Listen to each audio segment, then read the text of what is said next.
Welcome back to Threes In.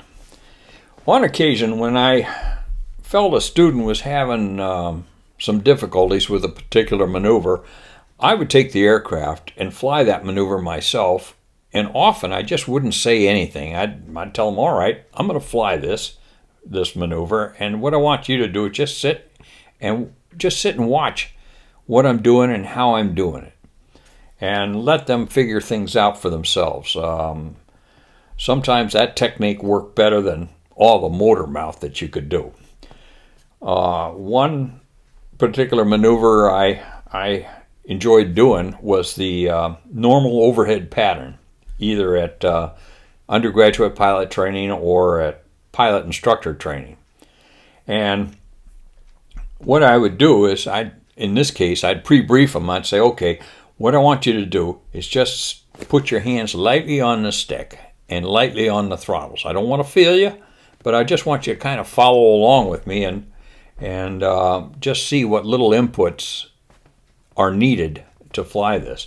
Often I did this when that student was all over the cockpit with these throttles were going like this, and the stick was just, it was like churning butter. It was just miserable to sit through. At any rate, so I'd just say to them, just kind of follow along with me. So this morning's example is going to be a pit student. Pit student would be in the back. I'd be flying up front. So we'd come into initial, and I'd set the power. I said, all right, I'm going to set the power here at 1,000 pounds per hour. We're at 300 knots. Now, just lightly put your fingertips on the throttles and on the stick. Like I said, I don't want to feel you. So I'd come in, and at the appropriate place in space, I'd roll into 60 degrees of bank and pull 2 Gs. But before I did that, what I did is I took my left hand, and put it on the left hand up on the mirror. Left arm rested on the canopy rail, and then just pitch out like that. So he's in back. You can see me up front there anyway. And around we'd come, and I was watching my airspeed, make sure it was dissipating from 300 down to 240. As I rolled out on inside downwind there, I'd put the gear down and then put my hand back up, let the gear come down. I didn't want the airspeed to decay too much at that time to the final turn airspeed of 175, but I did want it to start decaying. And then after a couple second delay, I'd reach down and say, okay, full flaps, checking 3 green, flaps and pressure. We would check 3 green lights for the gear.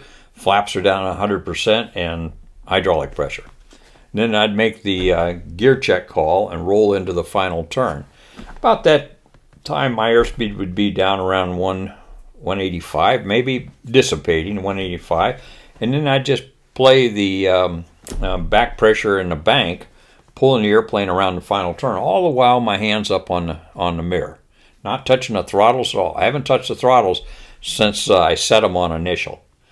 And then as I roll out on final, kind of roll out, think of a corkscrew maneuver, roll out, kind of pull the airplane up like, not much, it's just really subtle.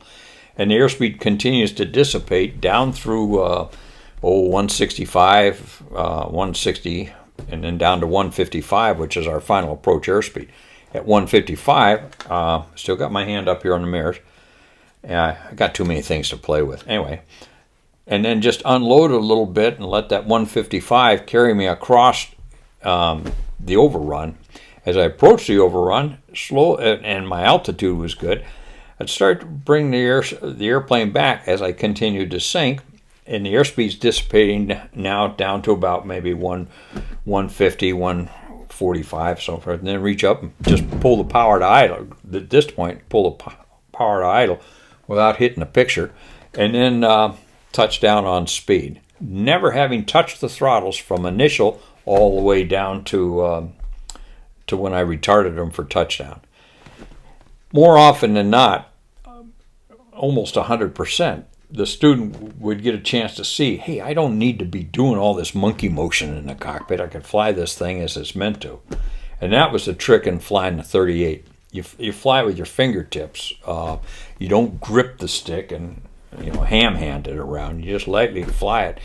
And I can't tell you how many times if you've flown the 38, you probably remember this. We talk about input pressures rather than inputs. We talk about applying pressures to these flight controls. And once you figure that out, you really got it made. But that was a lot of fun for me as an instructor to show a student how to do that. And hopefully they wouldn't try it themselves because they'd probably screw it up. I've seen that happen too. Anyway, just today's lesson on flying the overhead pattern. So take care. Nice to see everybody. We'll see you again soon.